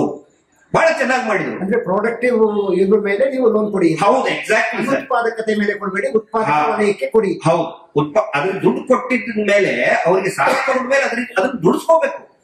ಇಲ್ಲಿ ಸಾಲ ತಗೊಂಡು ಕುಡಿತಾರೆ, ಸಾಲ ತಗೊಂಡು ಮೊಬೈಲ್ ತಗೊಳ್ತಾರೆ, ರಮ್ಮಿ ಆಟಕ್ಕೆ ಹಚ್ತಾರೆ. ಅವ್ರಿಗೆ ಲೈಸೆನ್ಸ್ ಇಲ್ಲ ಅಂತ ಹೇಳಿದ್ಮೇಲೆ ಇವ್ರಿಗೆ SKDRDP ಅವ್ರಿಗೆ ಏನಾಗಿದೆ, ಲೈಸೆನ್ಸ್ ಇಲ್ಲದೆ ಕಾರ್ ಓಡಿಸ್ತಾ ಇದ್ದಾರೆ. ಅವ್ರಿಗೆ ಏನ್ ಧೈರ್ಯ? ನನ್ನ ಕಾರ್ನಲ್ಲಿ ಹೋಮ್ ಮಿನಿಸ್ಟರ್ ಇದ್ದಾನೆ, ಕುತ್ಕೊಂಡಿದ್ದಾನೆ, ಯಾವ ಪೊಲೀಸರು ನನ್ಗೆ ಲೈಸೆನ್ಸ್ ಕೇಳ್ತಾನೆ? ಪದೇ ಪದೇ ಹೋಮ್ ಮಿನಿಸ್ಟರ್ ಬರ್ತಾರೆ, ನಿರ್ಮಲಾ ಸೀತಾರಾಮನ್ ಅವರು ಬರ್ತಾರೆ. ಯಾವ IT ಅಧಿಕಾರಿಗಳು ಲೈಸೆನ್ಸ್ ಕೇಳೋದಿಲ್ಲ, ಪೊಲೀಸ್ ಅಧಿಕಾರಿಗಳು ಲೈಸೆನ್ಸ್ ಕೇಳೋದಿಲ್ಲ. ಯಾಕಂದ್ರೆ ಇವ್ರ ಕಾರಲ್ಲೇ ಹೋಮ್ ಮಿನಿಸ್ಟರ್ ಕೂತ ಮೇಲೆ ಯಾವ್ದಾದ್ರು ಪೊಲೀಸ್ ಅಧಿಕಾರಿ ಹಿಡಿದು ಕೇಳ್ತಾನ? ಸರ್ ನೀವು ಖಚಿತವಾಗಿ ಹೇಳ್ತೀರಾ ಅವ್ರು ಲೈಸೆನ್ಸ್ ಇಲ್ಲದೆ ಇಲ್ಲಿವರೆಗೆ 100% RTI ದಾಖಲೆ ಇದೆ, ನಾವು ತೋರಿಸಿದೀವಿ. RBI ನವರೇ ಕೊಟ್ಟಿದ್ದಾರೆ ಇವ್ರಿಗೆ ಯಾವುದೇ ಲೈಸೆನ್ಸ್ ಇಲ್ಲ ಅಂತ ಹೇಳಿ. ಕರ್ನಾಟಕ ಸರ್ಕಾರದ ಲೇವಾದೇವಿ ಕಾಯ್ದೆಯಲ್ಲೂ ಕೂಡ ಲೈಸೆನ್ಸ್ ಇಲ್ಲ ಅಂತ ಹೇಳಿ ದಾಖಲೆಯನ್ನ ನಮ್ಗೆ ಕೊಟ್ಟಿದ್ದಾರೆ, ನಾವು ತೋರಿಸಿದೀವಿ ಅಂತ. ಯಾವುದೇ ಲೈಸೆನ್ಸ್ ಇಲ್ಲ ಅವ್ರಿಗೆ. BC ಏಜೆಂಟ್ ಟ್ರಸ್ಟ್ ಅಂತ ಹೇಳ್ಕೊತಾರೆ. BC ಏಜೆಂಟ್ ಅಂತ ಹೇಳಿದ್ರೆ ಬ್ಯಾಂಕ್ ಏನ್ ಕೊಡ್ತದೆ, ಬ್ಯಾಂಕ್ ನಿಂದ ನೇರವಾಗಿ ಟ್ರಾನ್ಸ್ಫರ್ ಮಾಡಬೇಕು. ಇವತ್ತಿನವರೆಗೂ ಒಬ್ಬ ಫಲಾನುಭವಿಗಳಿಗೆ ಬ್ಯಾಂಕಿನಿಂದ ನೇರವಾಗಿ ಮಾಡಿಲ್ಲ. ಬ್ಯಾಂಕಿಂದ 4% ಇಂದ SKDRDP ಟ್ರಸ್ಟಿಗೆ ಹಾಕೋತಾರೆ, ಇವರಿಗೆ 20% ಬ್ಯಾಂಕ್ ಕೊಡ್ತಾರೆ. ಡೈರೆಕ್ಟ್ ಬೆನಿಫಿಷಿಯರಿ ಯಾರು ಒಬ್ರು ಇಲ್ಲ.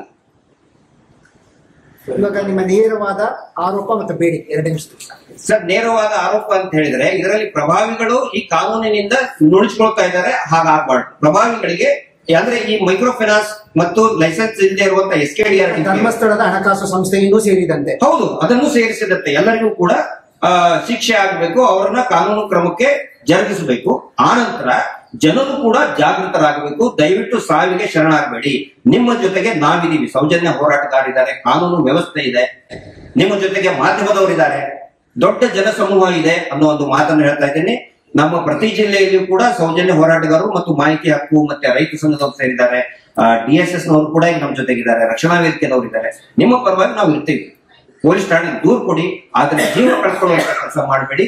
ಧೈರ್ಯವಾಗಿರಿ, ಆತ್ಮವಿಶ್ವಾಸವಾಗಿರಿ ಅನ್ನೋ ಒಂದು ಮಾತನ್ನ ನಾವು ಹೇಳ್ತಾ ಇದ್ದೀವಿ. ಸರ್ ಒಂದು ಹೆಲ್ಪ್ ಲೈನ್ ತೆಗಿಬಹುದಲ್ಲ?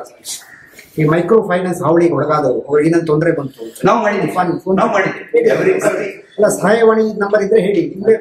ಯೂಟ್ಯೂಬ್ ನಲ್ಲಿ ಈಗ ಏನಂತಂದ್ರೆ ಯಾವ ಟಿವಿ ಚಾನಲ್ ನಲ್ಲಿ ಬರಲ್ಲ, ಯೂಟ್ಯೂಬ್ ನಲ್ಲಿ ಎಲ್ಲ ನಾವು ಡಿಸ್ಪ್ಲೇ ಮಾಡ್ತಾ ಇದ್ದೀವಿ. ಜಯಂತ್ ಅವ್ರದ್ದೇ ನಂಬರ್ ಇದೆ, ಆನಂತರ ರಾಮಕೃಷ್ಣ ಅವ್ರ ನಂಬರ್ ಇದೆ, ಇವ್ರ ನಂಬರ್ ಇದೆ, ಚಿಕ್ಕಬಳ್ಳಾಪುರ ಮಾಡಿದೀವಿ ಸರ್. ಪ್ರತಿ ಜಿಲ್ಲೆಗೂ ಕೂಡ ನಾವು ಹೆಲ್ಪ್ಲೈನ್ ಮಾಡಿದೀವಿ. ಪ್ರತಿದಿನ ನಾವು ಮೀಟಿಂಗ್ ಮಾಡ್ತೀವಿ, ವಾರ ಮೀಟಿಂಗ್ ಮಾಡ್ತೀವಿ. ಜಸ್ಟಿಸ್ ಫಾರ್ ಸೌಜನ್ಯ ವಾರ ಮೀಟಿಂಗ್ ಅಲ್ಲಿ ಇದನ್ನೆಲ್ಲ ಮಾಡ್ತಾ ಇರ್ತೀವಿ. ಸೌಜನ್ಯ ಹೊರತಾಗಿ ಮೈಕ್ರೋ ಫೈನಾನ್ಸ್ ಸಂಬಂಧಪಟ್ಟ ಸೌಜನ್ಯ ಹೋರಾಟದ ಭಾಗನೇ ಸರ್ ಇದು.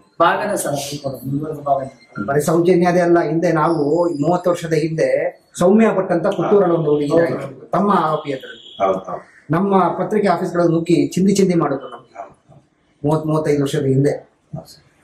ಅವಾಗೂ ಸಿಗ್ಲಿಲ್ಲ. ಧನ್ಯವಾದಗಳು. ಎಲ್ಲಾ ಮೈಕ್ರೋ ಫೈನಾನ್ಸ್ ನವರು 40,000 ಇಲ್ಲ 50,000 ಕೊಡ್ತಾರೆ. ಅಂದ್ರೆ ಅದರ್ಸ್ ಮೈಕ್ರೋ ಫೈನಾನ್ಸ್ ಅವರು ಈ SKDRDP ಮೇಲೆ ನಾವು ಯಾಕೆ ಹೇಳ್ತೀವಿ ಅಂದಪ್ಪ ಅಂದ್ರೆ, ಈಗ ಅವನು ಒಬ್ಬರಿಗೆ 2 ಲಕ್ಷ ಕೊಡ್ತಾರೆ, 3 ಲಕ್ಷ ಕೊಡ್ತಾರೆ, 4 ಲಕ್ಷ 5 ಲಕ್ಷದವರೆಗೆ ಕೊಡ್ತಾರೆ. ಅವನು ದುಡಿಮೆ ಎಷ್ಟಿರ್ತೈತಿ? ಒಂದು ತಿಂಗಳಿಗೆ 12,000 ರೂಪಾಯಿ ದುಡಿಮೆ ಇರ್ತದೆ ಸರ್. ಅವ್ನು ಕೂಲಿ ಕೆಲಸ ಮಾಡ್ಕೊಂಡ್ ಬಂದ ಅವನು ರೇಷನ್ ಏನು, ಅವ್ನ ಮನೆ ಬಾಡಿಗೆ ಏನು, ಅವನ ಜೀವನದ ಖರ್ಚು ವೆಚ್ಚ ಏನು, ಅವನ್ನೆಲ್ಲ ಟೋಟಲ್ ಆಗಿ ಹೋದ್ರೆ ಎಷ್ಟು ಹೋಗ್ತೈತಿ? 9-10,000 ರೂಪಾಯಿ ಅವ್ನು ಖರ್ಚು ಹೋಗ್ತೈತಿ. ಅವ್ನು ಉಳಿಯೋದು ಎಷ್ಟು? 2-3 ಸಾವಿರ ಉಳಿತೈತಿ. ಅವ್ನ ವ್ಯಕ್ತಿಗೆ ಏನ್ ಮಾಡ್ಬೇಕು? ಅವ್ನು ಸರ್ವೆ ಮಾಡಿ ಅವ್ನು ಒಂದು ತಿಂಗಳಿಗೆ 2,000 ಕೊಟ್ಟಕ್ಕೆ ಅವ್ನ ಎಲಿಜಿಬಿಲಿಟಿನ ಆ 2,000 ರೂಪಾಯಿ ಎಲಿಜಿಬಿಲಿಟಿ ನೋಡಿ ಅವ್ನಿಗೆ ಸಾಲ ಕೊಡ್ಬೇಕು. ಅದೆಲ್ಲ ಬಿಟ್ಟು 2,000 ಬಿಟ್ಟು ಅವನಿಗೆ 15,000 ರೂಪಾಯಿ EMI ತಿಂಗಳ ಬರಂಗ್ ಕಟ್ಟಿದ್ರೆ ಅವ್ನು ಒಂದು ಮೈಕ್ರೋ ಫೈನಾನ್ಸ್ ಅಲ್ಲ ಸರ್, 3 ಮೈಕ್ರೋ ಫೈನಾನ್ಸ್ ನ ಸಾಲ ತಗೊಂತಾನೆ. ಅವ್ನಿಗೆ ಕಟ್ಟಕ್ ಬೇಕಲ್ಲ. ಈಗ ನಮ್ಮಂತ ಲೇವಿ ಮಾಡಂತಲ್ಲ ಏನ್ ಮಾಡ್ತಾನ, ಈ ವಾರ ನನಗೆ ಕಂತ್ ಕಟ್ಟಕ್ಕಿಲ್ಲ, ನೀನ್ ಕೊಡು ಅಂತ ಇಸ್ಕೊಂತ. ಅದೇ ಸರ್, ಈಗ ಕೊಡೋರು ಏನೈತಲ್ಲ ಮೈಕ್ರೋ ಫೈನಾನ್ಸ್ ಅಂತ ಏನ್ ಇರ್ತಾರಲ್ಲ ಅವ್ರನ್ನ ಸರ್ವೆ ಮಾಡ್ಬೇಕು. ಈಗ ಸರ್ಕಾರ ಸುಗ್ರೀವಾಜ್ಞೆ ಏನ್ ಹೊರಡಿಸ್ತಲ್ಲ, ಈ ಅಂಶನ ಗಂಭೀರವಾಗಿ ತಗೋಬೇಕು. ಕುಡಿತಕ್ಕೆ ಹೆಂಗೆ ಚಟ ಬೆಳೆಸ್ತಾರಲ್ಲ ಹಂಗ್ ಬೆಳೆಸ್ಬಿಟ್ಟಿದ್ದಾರೆ. ಈಗ ಅವನು ಮಟ್ಟ ಆಡೋದಕ್ಕೆ, ಈ ಜೂಜ ಆಡೋದಕ್ಕೆ ಎಲ್ಲ ಸಾಲ ತಗೋತಾನೆ. ಅವ್ನು ತಗೊಂಡ್ಬಿಡ್ತಾನೆ ಸರ್. ಅವ್ನು ತಗೊಂಡು ಏನ್ ಮಾಡ್ತಾನೆ, ಅವ್ನು ಎಣ್ಣೆ ಹೊಡ್ಕಂತ ಎಲ್ಲೋ ಹೋಗ್ಬಿಡ್ತಾನೆ. ಇದು ಹಳ್ಳಿ ಪರಿಸ್ಥಿತಿ ರೀ. ನಾನು ಹಳ್ಳಿಯಾಗಿರೋಂತ ನಾನು ಹಳ್ಳಿ ಪರಿಸ್ಥಿತಿ ಹೇಳ್ತಾ ಇದ್ದೀನಿ. ಅವ್ನು ಇವತ್ತು ಲೋನ್ ಕಟ್ಸನಕ ಬರ್ತಾರೆ, ಅವ್ನು ಹೋಗಿ ಎಲ್ಲೇ ಕುಡ್ಕೊಂಡು ಎಲ್ಲೇ ಬಿದ್ದಿರ್ತಾನೆ, ಇಲ್ಲ ಎಲ್ಲೇ ಹೋಗಿ ಯಾವ್ದಾರ ಹೋದಾಗೆ ಬಚ್ಚಿಡ್ಕಂತಾನೆ. ಮನಿ ಹೆಣ್ಮಕ್ಳು ಏನ್ ಮಾಡ್ಬೇಕು? ಅದ್ರ ಇಚ್ಚಿಗೆ ಏನ್ ಮಾಡ್ತಾರೆ ಸರ್, ಈಗ ನೋಡ್ರಿ ಮಾಧ್ಯಮದವ್ರು ಇದು ಒಂದು ಬಹಳ ಮಕ್ಕಳು ಶಾಲೆ ಬಿಡಿಸಿ ದುಡಿಯಕ್ಕೋಸ್ಕರ ಸಿಟಿಗಳಿಗೆ ಹೋಗ್ಯಾರ. ನಮ್ ತಲೆ ಸಾಕಷ್ಟು ವಿಡಿಯೋಗಳು ಅದಾವು, ನಾವು ಕೊಡ್ತೀವಿ. ಮಕ್ಕಳು ವಿದ್ಯಾಭ್ಯಾಸ ಹಾಳಾಗ್ತೈತಿ. ಅವರು ಸಿಟಿಗೆ ಬಂದಿದ್ರು ಅವ್ರನ್ನ ಕೈ ಬಿಡಲ್ಲ, ಅವ್ರನ್ನ ಬಿಡಕ್ ಸಾಧ್ಯನೇ ಇಲ್ಲ. ಫೋನ್ ಥ್ರೂ ಅವ್ರಿಗೆ ಹೆವಿ ಟಾರ್ಚರ್ ಅನ್ನೋದೇನು, ನೀವು ಪ್ರತಿ ಹಳ್ಳಿಯಾಗ ಏನಪ್ಪ ಅಂದ್ರೆ ಮೈಕ್ರೋ ಫೈನಾನ್ಸ್ ಗಳ ಒಳಗೆ ಎಲ್ಲರೂ ಸೇರಿ 30% ಲೋನ್ ಕೊಟ್ರೆ 70% ಕೊಟ್ರೆ ಅದೇ SKDRDP ಧರ್ಮಸ್ಥಳ ಗ್ರಾಮಾಭಿವೃದ್ಧಿ ಸಂಘನೇ. ನೀವು ಅದೇನು ಸುಳ್ಳು ಅನ್ನೋದಾದ್ರೆ ನಾನು ಒಂದಳ್ಳಿ ಅಲ್ಲ 1000 ಹಳ್ಳಿನ ನಾನು ನಿಮಗೆ ಟಚ್ ಮಾಡಿಸ್ತೀನಿ. ಪ್ರತಿ ಒಂದು 1000 ಹಳ್ಳಿನೂ ನಿಮ್ ಥ್ರೂ ಮನೆಗೆ ಹೋಗಿ ನಾನು ನಿಮಗೆ ಹೇಳಿಸ್ತೀನಿ. 70% 70ರಿಂದ 80% ಕೊಟ್ಟರೆ SKDRDP ಧರ್ಮಸ್ಥಳ ಸಂಘ. ನಾವ್ ಯಾಕೆ ಇದಕ್ಕೆ ನೇರ ಆಪಾದನೆ ಮಾಡ್ತೀವಿ ಅಂದಪ್ಪ ಅಂದ್ರೆ, ಬೇರೆ ಮೊನ್ನೆ ಒಂದು ನಾಗರಾಜ್ ಅವ್ರು ಹೇಳ್ಯಾರ, ಯಾವ್ದೋ ಹುಬ್ಳಿ ಧಾರವಾಡದಲ್ಲಿ ಮೈಕ್ರೋ ಫೈನಾನ್ಸ್ ಅಂತಂದು ಹೇಳಿ ಎಲ್ಲ ಮಾಧ್ಯಮದವ್ರು ಹೇಳ್ತಾ ಇದಾರೆ. ಮೈಕ್ರೋ ಫೈನಾನ್ಸ್ ಹೆಸರ ನೀವು ಕೆಲ್ಸಕತ್ತೀರಿ. ನಾವು ಕೊಡೋದೆಷ್ಟು? ಅವ್ರಿಗೆ ಒಂದು ಹೂವಿನ ವ್ಯಾಪಾರ ಮಾಡಕ, ಹಾಲಿನ ವ್ಯಾಪಾರ ಮಾಡಕ್ಕೆ, ಇಲ್ಲ ಅವ್ರು ಏನಾರ ಹೈನುಗಾರಿಕೆ ಆಕಳಿಗಳ ಒಂದು ತಗೋಣಕ್ಕೆ ನಾವು ಕೊಡ್ತೀವಿ. 45,000 ಕೊಡ್ತೀವಿ. ಅವ್ರಿಗೆ ಹೊರೆ ಮಾಡಿರೋದು ಯಾರು? 2-3 ಲಕ್ಷ 5 ಲಕ್ಷದವರೆಗೆ ಕೊಟ್ಟಿರೋದು ಯಾರು? ಆಯ್ತು, ಓಕೆ. ಒಂದು ಕುಟುಂಬಕ್ಕೆ ಒಬ್ಬರಿಗೆ 2ರಿಂದ 3 ಲಕ್ಷ 4 ಲಕ್ಷ ಕೊಡ್ಬೋದು. ಕುಟುಂಬದಾಗ 3 ಇಲ್ಲ 2 ಅಣ್ಣ ತಮ್ಮ ಇದ್ದು, ಆ 2 ಅಣ್ಣ ತಮ್ಮಗೂ ಅವ್ರ 2 ಹೆಂಡ್ರಿಗೂ ಒಂದೊಂದ್ ಮನೆಗೆ 4 ಲೋನ್ ಕೊಟ್ಟಪ್ಪ ಅಂದ್ರೆ ಅವ್ರು ಎಲ್ಲಿಂದ ಕಟ್ಬೇಕಾಗ್ತೈತಿ? ತಗಂತ ನಮ್ಗೆ ಎಕ್ಸಲ್ದಂಗ್ ಕಾಣಿಸ್ತಾನೆ ಅವತ್ತಲ್ಲಿ ಬೇಕಲ್ಲ. ಇವತ್ತು ಸಾಯೋದು ಎದಕ್ಕೋಸ್ಕರ? ಇವತ್ತು ಮಕ್ಕಳು ವಿದ್ಯಾಭ್ಯಾಸ ನೋಡ್ರಿ ಬಹಳ ವಂಚಿತರಾಗ್ತಾ ಇದಾರೆ. ಮಾಧ್ಯಮದವ್ರು ಇದನ್ನ ಬೇಕಾದ್ರೆ ಹಳ್ಳಿಗಳ ಒಳಗೆ ನೀವು ದಾಖಲಾತಿ ತಗೊಳ್ರಿ. ನೀವು SLC ಇಂದ PUC ಅವನ್ನೆಲ್ಲ ಮಕ್ಕಳು ದಾಖಲಾತಿ ತಗೊಳ್ರಿ. ಆ ಎಲ್ಲ ಮಕ್ಕಳು ಡ್ರಾಪ್ ಅಪ್ ಆದವ್ರಿ. ಇದು ಮೈಕ್ರೋ ಫೈನಾನ್ಸ್ ಇದೇನು ಜೀವಾಣಿ ಮಾಡಕತ್ತಾರಲ್ರಿ, ಜೀವಾಣಿ ಜೊತೆಗೆ ವಿದ್ಯಾಭ್ಯಾಸದ ಹಾನಿನೂ ಮಾಡ್ತಾ ಇದಾರೆ. ಇದು ಮಾತ್ರ ಬಂದು ಮಾಧ್ಯಮ ಏನಾರ ಕಣ್ಣು ಮುಚ್ಚಿ ಕುಂತ್ರೆ ಮತ್ತೆ ನಾವು ಅನಕ್ಷರಸ್ಥ ನಾಗರಿಕತೆಗೆ ಅತಿ ಶೀಘ್ರದಾಗ ಹೋಗ್ತೀವಿ. ಮತ್ತೆ ಅದೇನು ಬಹಳ ಟೈಮ್ ಏನು ಬೇಕಾಗಿಲ್ಲ, ಅತಿ ಶಾರ್ಟ್ಲಿ ಹೋಗ್ತೀವಿ. ನಿಮ್ ಮಾಧ್ಯಮದವರಿಗೆಲ್ಲ ಕೈ ಮುಗಿದು ಕೇಳ್ತೀನಿ, ಮಕ್ಕಳು ವಿದ್ಯಾಭ್ಯಾಸದ ಕಡೆಗೆ ಜಾಸ್ತಿ ಒಲವಿರ್ಬೇಕು. ಅದನ್ನ ಸ್ವಲ್ಪ ನೀವು ವರದಿ ಚೆನ್ನಾಗಿ ಮಾಡ್ರಿ ಅಂತ ಹೇಳ್ತಾ ಇದ್ದೀವಿ. ಮಾಡಿದ್ದಾರೆ ಸರ್, ಜೀವಂತವಾಗಿ ಇಟ್ಕೊಂಡಿದ್ದಾರೆ. ಅಲ್ಲ, ಅದೇ ನಾನು ಹೇಳಿದ್ರೆ ಒಂದು ದಿನ ಬೇಕು. LIC ಕೂಡ ದೊಡ್ಡ ಫ್ರಾಡ್ ಈ ಮಾಡಿದ್ದಾರೆ. ಪ್ರತಿಯೊಬ್ಬರಿಗೂ ಕೂಡ ಕಡ್ಡಾಯವಾಗಿ LIC ಮಾಡಿಸ್ಕೊಂಡಿದ್ದಾರೆ. PRK ಬಾಂಡ್, ಜೀವನ್ ಮಧುರ, ಹೆಲ್ತ್ ಕಾರ್ಡ್ ಕೊಟ್ಟಿದ್ದಾರೆ. ಹೆಲ್ತ್ ಕಾರ್ಡ್ ತಗೊಂಡು ಆಸ್ಪತ್ರೆಗೆ ಹೋದ್ರೆ ಅಡ್ಮಿಟ್ ಆದ್ರೆ ಇವರು ಕೊಟ್ಟಂತ ಹೆಲ್ತ್ ಕಾರ್ಡ್ ಕೊಟ್ಟಿದ್ರೆ ಇದೇನು ಯೂಸ್ ಇಲ್ಲ ಅಂತ ಕಳಿಸ್ತಾರೆ. ನಾವು ವೆರಿಫೈ ಮಾಡಿದಂತಹ ಬಾಂಡ್ಗಳು ಎಲ್ಲ ಫೇಕ್ ಇದೆ. ಇದು ಕೂಡ ಒಂದು ದೊಡ್ಡ ಸ್ಕ್ಯಾಂಡಲ್. LIC ಬಾಂಡ್ಗಳು ಯಾರಿಗೂ ವರ್ಕ್ ಆಗ್ತಾ ಇಲ್ಲ. ಸಾವಿರಾರು ಕೋಟಿ ರೂಪಾಯಿ LIC ಬಾಂಡ್ ಕೊಟ್ಟಿದ್ದಾರೆ. ಒಬ್ಬೊಬ್ಬರಿಗೆ 3-4 LIC ಕೊಟ್ಟಿದ್ದಾರೆ. ಯಾವ್ದು ವರ್ಕೇ ಆಗ್ತಾ ಇಲ್ಲ. ಆಯುಷ್ ಕಾರ್ಡ್ಗೆ 100 ರೂಪಾಯಿ ಇಸ್ಕೊಂಡಿದ್ದಾರೆ. ಅದನ್ನ ತಗೊಂಡು ಹಾಸ್ಪಿಟಲ್ ಹೋದ್ರೆ ಈ ಉಪಯೋಗ ನಡೀದೆ ಅಂತ ಕಳಿಸ್ತಾರೆ. ಹಗರಣಗಳು ಸರ್ ಬಹಳಷ್ಟು ಇದೆ. ತಮ್ಮದೇ ಧರ್ಮಸ್ಥಳ ಏನಿದೆ ಅಂತಲ್ಲ ಅದ್ರಿಗೂ ನಡೀತಾ ಇದೆ. ಈ ಧಾರ್ಮಿಕ ನಂಬಿಕೆಗೆ ಇದು ದೊಡ್ಡ ಆಘಾತ ಆಗಿದೆ. ಯಾವತ್ತಂದ್ರೆ ಇಷ್ಟು ವರ್ಷ ಲೈಸೆನ್ಸ್ ಇಲ್ದಿರಾ ನೈತಿಕವಾಗಿ ಮಾತಾಡುವಂತ ಜನ ದೇವರ ಹೆಸರನ್ನ ದೇವರ ಹೆಸರನ್ನ ಇಟ್ಟು ದುಡ್ಡು ಬಡ್ಡಿ ವಸೂಲಿ ಮಾಡುದು ಆಸ್ ಪರ್ ಸೆಕ್ಷನ್ 354 ಭಾರತೀಯ ನ್ಯಾಯ ಸಂಹಿತೆ ಪ್ರಕಾರ it is an offence. Spiritual threatening ಅಂತ ಕರೀತಾರೆ ಅದಕ್ಕೆ. ಸ್ಪಿರಿಚುವಲ್ ಥ್ರೆಟನಿಂಗ್ ಪ್ರಕಾರ ದೇವ್ರನ್ನ ಮಂಜುನಾಥ ಸ್ವಾಮಿ ಇರ್ಬೋದು, ಗಣಪತಿ ಇರ್ಬೋದು, ವೆಂಕಟರಮಣ ಸ್ವಾಮಿ ಹೆಸರಿಟ್ಟು ನೀನು ದುಡ್ಡು ಕಟ್ಟು ಅಂತ ಹೇಳಿದ್ರೆ ಅದು ಅಪರಾಧ ಆಗತ್ತೆ 354 BNS ಪ್ರಕಾರ. ನಾವು ಅದನ್ನೇ ಹೇಳ್ತಾ ಇದೀವಿ. ದೇವ್ರನ್ನ ಹೆಸರು ಮುಂದಿಟ್ಕೊಂಡು ವಸೂಲಿ ಮಾಡಬೇಡಿ. ನಿಮ್ ಸಂಸ್ಥೆ ಹೆಸರು ಇಟ್ಕೊಳ್ಳಿ ಅಪ್ಪ, ನಿಮ್ ಹೆಸರು ಇಟ್ಕೊಳ್ಳಿ. ಅದೇ ಒಂದು ಧಾರಾಳವಾಗಿ ಹೆದರ್ಸ್ತಾ ಇದ್ದಾರೆ ಜನಕ್ಕೆ. ಧರ್ಮಸ್ಥಳ ನಾವು ಎದುರ್ತೀವಿ, ಗೊತ್ತೀವಿ. ಹಂಗೆ ಅದನ್ನ ಹೆಸರು ಹೇಳ್ಕೊಂಡು ನಮ್ಮ ಮನೆ ಲೂಟಿ ಮಾಡಿ ಧರ್ಮಸ್ಥಳದವ್ರು ಬಂದು ಲೂಟಿ ಮಾಡಿದ್ರು ನೀವು ಸುಮ್ಮನೆ ಇರತ್ತೆ ಹಿಂಗಾಗುತ್ತೆ. ಅದಕ್ಕೆ ತಾವು ಹೇಳಿದ ಕೂಡ ನೆನಪಾಯ್ತು. BNS ಪ್ರಕಾರ ಧರ್ಮಸ್ಥಳದ ಹೆಸರು ಹೇಳ್ಕೊಂಡು ಬಡ್ಡಿ ವಸೂಲಿ ಮಾಡಿದ್ರೆ ಅಪರಾಧ. ಜನಜಾಗೃತಿ ಮಾಡ್ತೇವೆ.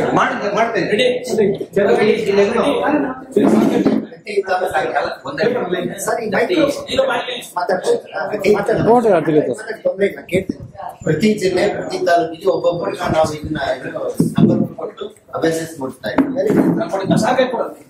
ಈಗ ನೋಡಿ, ಈ ಫೋನ್ ಬಂದೈತಿ, ಹೌಸ್ ಡೆಕೋರೇಟ್ ನಿಂತಲ್ಲಿ ಮಾತಾಡ್ತೀನಿ. ಒಂದು ಮನೆಗೆ ಹೋಗಿ ಆ ಅಮ್ಮ ಇವತ್ತು ದುಡ್ಡಿಲ್ಲ ಅಂತ ಹೇಳ್ತೈತೆ. ಇದೇ SKDRD 10ರಿಂದ 12 ಜನ ಕರ್ಕೊಂಡು ಹೋಗಿ ಆ ಅಮ್ಮನ ಮನೆಗೆ ಈ ಜಗಳ ಕಳ್ಸಿರ್ತೀವಿ ಅಂದ್ರೆ ಮಾತಾಡಿಸ್ತೀವಿ. ಅಂದ್ರೆ ಆ ರೀತಿ ಐತಿ ಪರಿಸ್ಥಿತಿ, ಹಂಗೈತಿ. ಆ ಸೊಸೈಟಿ ಮಾಡ್ಕೊಂಡು ಸಾಯಲ್ಲ, ಈ ರೀತಿ ಅನೌನ್ಸ್ಮೆಂಟ್ ಮಾಡಿದ್ರೆ ಯಾಕೆ ಸಾಯಲ್ಲ?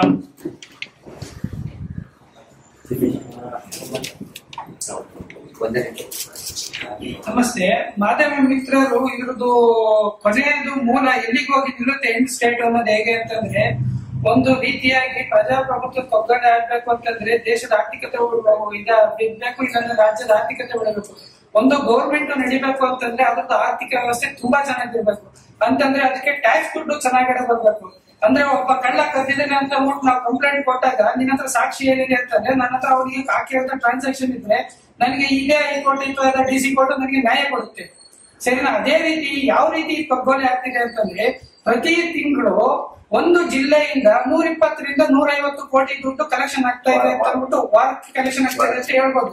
ಒಂದು ಜಿಲ್ಲೆಯಿಂದ 500 ಕೋಟಿ ಸುಮ್ಮನೆ ನೀವು ಲೆಕ್ಕಾಚಾರ ತಗೊಂಡ್ರೆ 28 ಜಿಲ್ಲೆಗೆ ವ್ಯಾಪ್ಸಿರುವಂತ ಈ ಸ್ವಸಹಾಯ ಸಂಘದಲ್ಲಿ ಕ್ಯಾಶ್ ಮುಖಾಂತರ ಇವರು ಏನ್ ಮಾಡ್ತಾ ಇದಾರೆ, ಕಲೆಕ್ಷನ್ ಮಾಡ್ತಾ ಇದಾರೆ.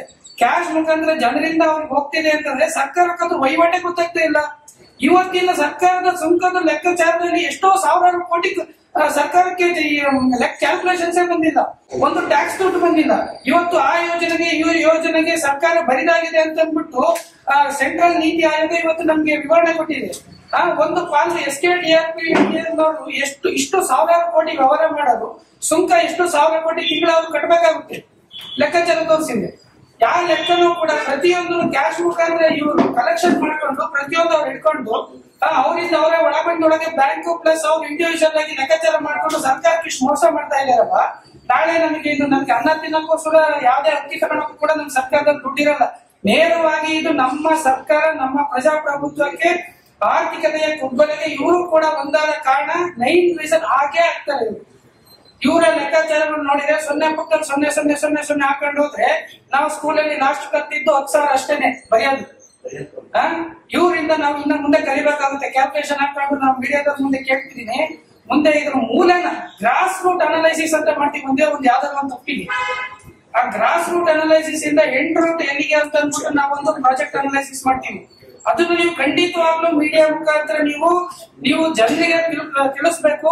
ಯಾವತ್ತು ವ್ಯವಹಾರ ಮಾಡ್ಲಿ ಎಲ್ಲರಿಗೂ ಹೆಲ್ಪ್ ಆಗ್ಲಿ. ಯಾಕೆಂತಂದ್ರೆ ಲೋಕರುಡಿ ಸಾಲ ತಗೊಳೋದು ಕೊಡೋದು ಯಾವ್ದೇ ರೀತಿ ತಗೊಳ್ಳೋದು, ಇದನ್ನ ಯಾವ್ದೇ ರೀತಿಯಾಗಿ RBI ನಿಯಮಾವಳಿಯಲ್ಲಿ ಎಲ್ಲಾ ಸರ್ಕಾರದ ಗಮನದಿಂದ ಖಂಡಿತವಾಗ್ಲಿ ನಮ್ಮ ದೇಶ ಪ್ರಜಾಪ್ರಭುತ್ವ ಆರ್ಥಿಕತೆಗೆ ಯಾವುದೇ ರೀತಿ ತೊಂದರೆ ಆಗದಂಗೆ ನಮ್ಮ ಸರ್ಕಾರನ, ನಮ್ಮ ಜನತೆನ, ನಮ್ಮ ಪ್ರಜಾಪ್ರಭುತ್ವ ಸರ್ಕಾರ ಅಂದ್ರೆ ನಾವೇ by the people for the people to the people ಅಂತ ಅಂದ್ಬಿಟ್ಟು ಓಕೆನಾ. ಸೊ ನೀವು ಅದನ್ನ ಕಾಪಾಡ್ಕೋಬೇಕಾಗಿ ಇದನ್ನ SKDRP ಸ್ವಲ್ಪ ನೀವು ಗಮನದಲ್ಲಿ ಇಟ್ಕೊಂಡು ಬರೀಬೇಕು, ಅದನ್ನ ತೋರಿಸ್ಬೇಕು ಜನರ ಮುಂದೆ ಅಂತಂದು ನಾವು JSF ಪರ ಕೇಳ್ಕೊತಾ ಇದ್ದೀವಿ. ಮೈಕ್ರೋ ಫೈನಾನ್ಸ್ ಅಲ್ಲಿ ಟೋಟಲ್ ರಾಜ್ಯದಲ್ಲಿ ಫೋಟೋ ಮಾಡಿ ಧರ್ಮಸ್ಥಳದ ಈ ಸಂಸ್ಥೆಗೆ ಭಾಗಿಸಿದ ಎಷ್ಟು